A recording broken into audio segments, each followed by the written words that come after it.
one-day turnaround, even during the shortest of times when you used to finish on a weekday and go on a weekend, you had a little bit more time. What's it like for such a big moment to have such a short time? How do you feel about that? I feel good about it. I actually like it. You don't have to overthink things, overcomplicate things, over-ruminate, as most coaches usually do.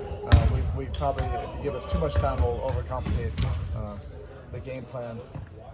At this point, you are who you are, and we have great habits. Particularly the way we finished the season, I like a lot of the way things were trending. And ultimately, like I said last night, we're looking forward to it. You want to play as competitors. You want to have high stakes. You want to have games that have this kind of meaning, and we're ready to go.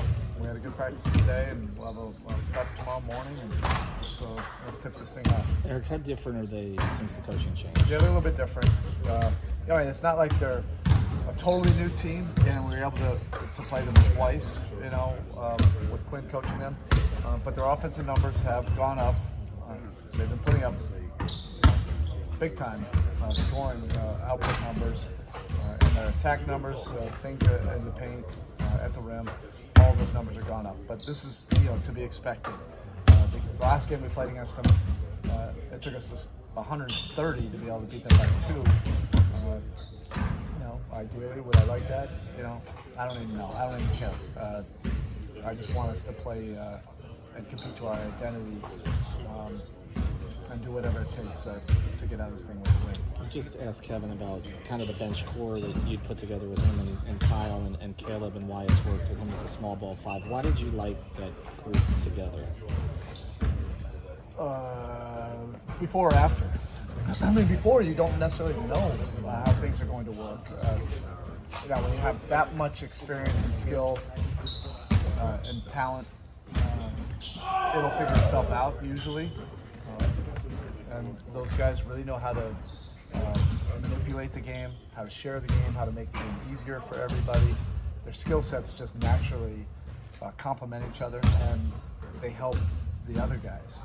We've been looking for some consistency and stability out of that second unit all season long, and there's probably no better formula than plug and play 2 former champions, 2 former multi-year all-stars, and let them stabilize that group, and everybody else can gain confidence from that. And that's basically I think what we saw those last few weeks.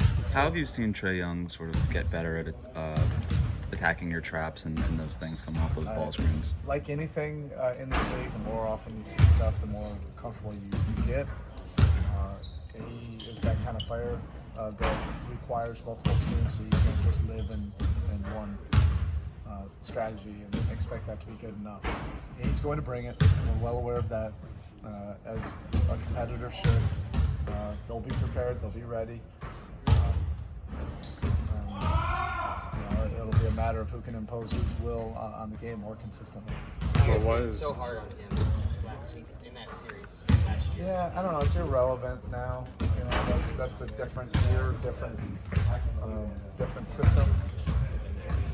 We want to commit to doing tough things defensively, and that's what you're going to have to do. It's not only Young, but Murray and the rest of these guys. I look at the numbers, and even just casually observing the last 3 weeks, and just seeing them put up 130, 140. They're putting up monster numbers. A lot of guys are in rhythm. They can score the basketball as well as anybody in this league. There's not going to be a magic formula that, hey, this is going to solve everything. It's going to be easy from there. You have to commit to doing tough things, hard things, and do it consistently. Kyle said he's ready to play more minutes if he's needed to in the postseason. Is there kind of the hope this last month is building up to this point, and if that's needed, you can do it today? Yeah, it's played out so far, as good as we could have planned. When we were starting this process 2 months ago, you just don't know how it's going to end up. But I thought we were very disciplined, except for the head coach the first game he came back. Once we got past that, we settled into a routine, and we all felt good about it. Communication was great.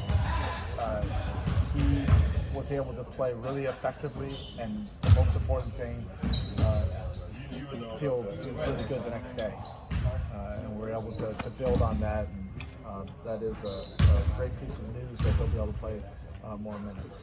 Erik, when you play a winner-go-home type situation, it usually comes at the end of a 7-game series. In this case, it's just one game. You haven't seen them other than the regular season. How is the mindset different in that regard? You prepare, you rely on your habits, and you try not to overdo things, at this point.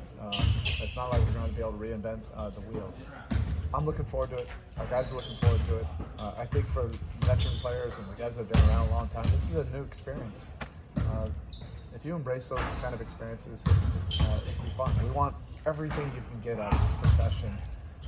And this play-in has been overall, I think, a real positive for the league. We're in it. We want to take advantage of it, and hopefully take the place in tomorrow night. All right, thank you. Thank you.